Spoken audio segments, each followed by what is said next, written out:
بسم اللہ الرحمن الرحیم۔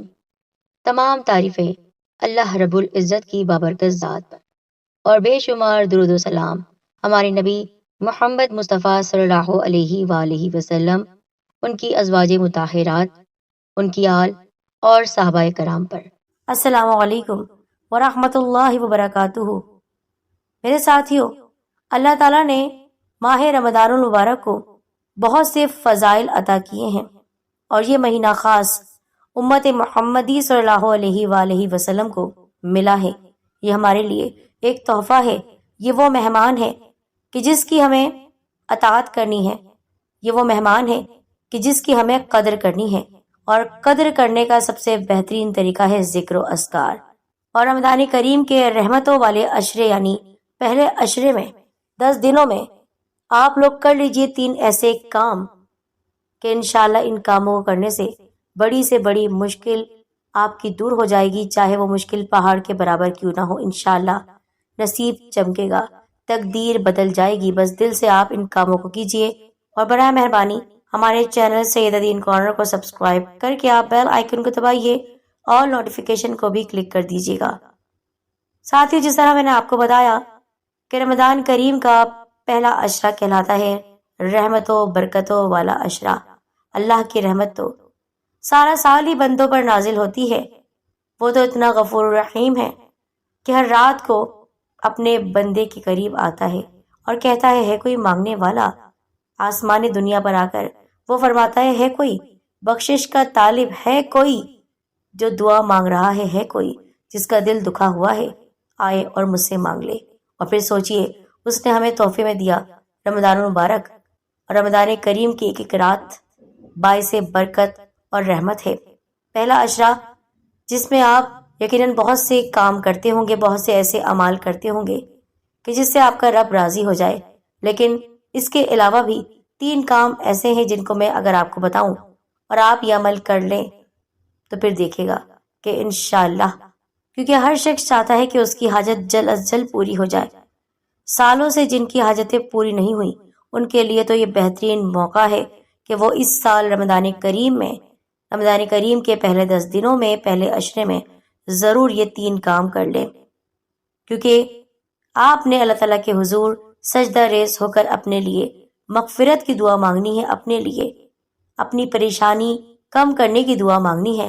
اب اس سے پہلے کہ میں اس عمل کی جانب بڑھوں، میں گزارش کرتی ہوں ہمیشہ کی طرح کہ آپ کامنٹ باکس میں اپنا اصل نام لکھیے، اور آپ اجتماعی دعا میں شامل ہو سکتے ہیں۔ اس کے علاوہ درود پاک کی تسبیح بھی ہمارے پاس ہوتی ہے، آپ اس میں بھی شامل ہو کر اپنے لیے خیر کی دعا منگوا سکتے ہیں۔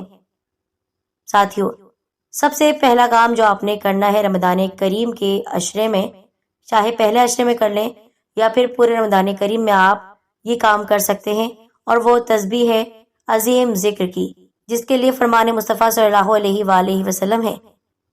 ارشاد فرمایا لا حول ولا قوت الا باللہ العلی العظیم، پڑھا کرو کیونکہ یہ جنت کے خزانوں میں سے خزانہ ہے بہوالا۔ مسلم شریف۔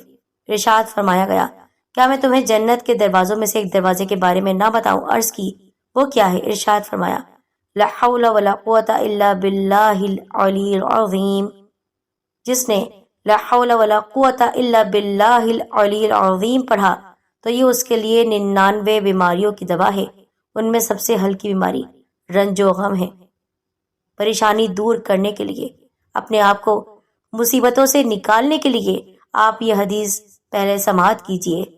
ہمارے نبی صلی اللہ علیہ وآلہ وسلم نے ارشاد فرمایا اے علی کرم اللہ وجہہ، میں تمہیں ایسے کلمات مقدسہ نہ بتا دوں جنہیں تم مصیبت کے وقت پڑھ لو؟ عرض کی ضرور، ارشاد فرمائیے۔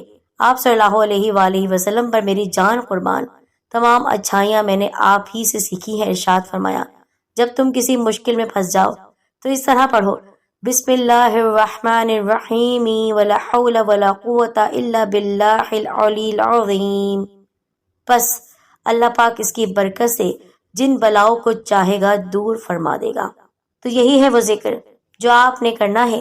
11 مرتبہ لا حول ولا قوت الا باللہ العلی العظیم کی تسبیح آپ کو پڑھنی ہے۔ تو پہلا کام کیا ہے؟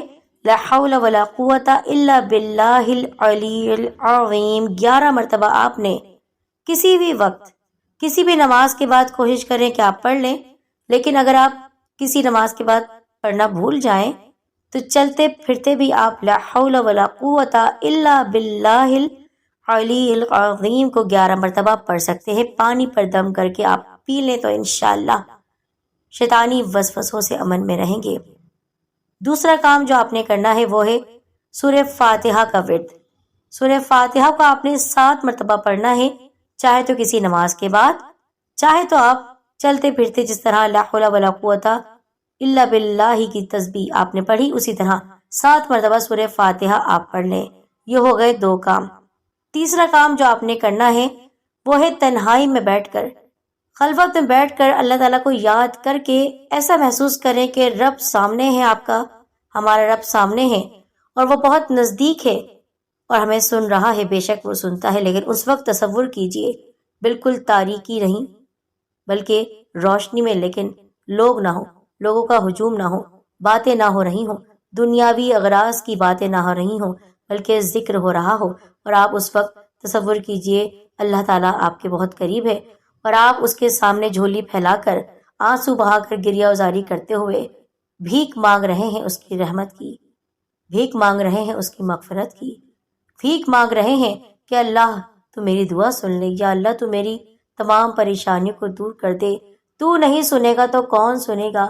کون ہے حاجت روا؟ تیرے سوا کوئی نہیں، ہم تو تیرے محتاج ہیں۔ تو نہیں ہمیں پیدا کیا، تو نہیں ہمیں آج اس مقام تک پہنچایا، یا اللہ تو ہی ہمیں مشکلات سے نکالتا ہے، تو ہی آزمائش میں ہمیں ڈالتا ہے، لیکن پھر تو ہم پر رحم کرتا ہے۔ مہربان رب ہماری پریشانیوں کو دور کر دے۔ آپ نے گڑ گڑا کر عاجزی کے ساتھ اللہ تعالیٰ کے حضور سجدہ ریز ہونا ہے اور آپ کچھ اس طرح مانگے، یا اللہ بے شک کبریائی کا تو ہی حقدار ہے، بے شک عبادت کا تو ہی حقدار ہے، تیرے سوا کوئی عبادت کے لائق نہیں، ہم تو تیرے عاجز بندے ہیں۔ اس مبارک پاک مہینے میں تو ہماری پریشانیوں کو دور کر دے، وہ پریشانیاں جنہوں نے ہمیں رلا کر رکھ دیا ہے اور وہ ہمارے ذہنوں سے، ہمارے بدن سے، ہمارے گھروں سے چمٹ گئی ہیں، یا اللہ ان پریشانیوں کو ہم سے کوسوں میل دور کر دے۔ بے شک آپ اس طرح بات کریں اپنے رب سے کہ وہ سن رہا ہے، اور آپ کو اس طرح دعا مانگنی ہے کہ رب آپ کو سن رہا ہے۔ منا لیجئے رمضان کریم کے مہینے میں رب کو منا لیجئے، اس سال اپنے رب کو ہمیں منانا ہے، یہ دعا کرنی ہے، یا اللہ تو کن فیاکن کہہ دے تو فرشتے آمین کہتے ہیں، غیب سے تو امداد کرتا ہے، تجھے رمضان کی رحمت کا واسطہ، تجھے رمضان کریم کی فضیلت کا واسطہ، تجھے رمضان کریم کی برکتوں کا واسطہ۔ آنسو کھلا کر گڑ گڑا کر اپنے رب کو منا کر آپ نے اس طرح دعا مانگنی ہے۔ یہ تیسرا کام ہے، اور اس کے ساتھ ساتھ آپ کو ایک اور بہت اہم کام کرنا ہے، وہ ہے صدقہ و خیرات کی کثرت۔ صدقہ بلا کو ٹالتا ہے، صدقہ کسی وقت کسی بھی نوعیت کا کیا جا سکتا ہے، تو ان 3 کاموں کو آپ نے اپنا شعار بنانا ہے۔ رمضان کریم میں آپ کر لیجئے اور دوسروں تک بھی آپ ثواب کی نیت سے اس ویڈیو کو شیئر کیجئے، کیونکہ اگر آپ کا بھلا ہو تو آپ دوسروں کا بھی بھلا کر دیں، بے شک یہ بھی نیکی ہے، بے شک یہ بھی بہت عظیم کام ہے۔ اپنا خیال رکھیے، دوسروں کو خوش رکھیے۔ جزاک اللہ خیر۔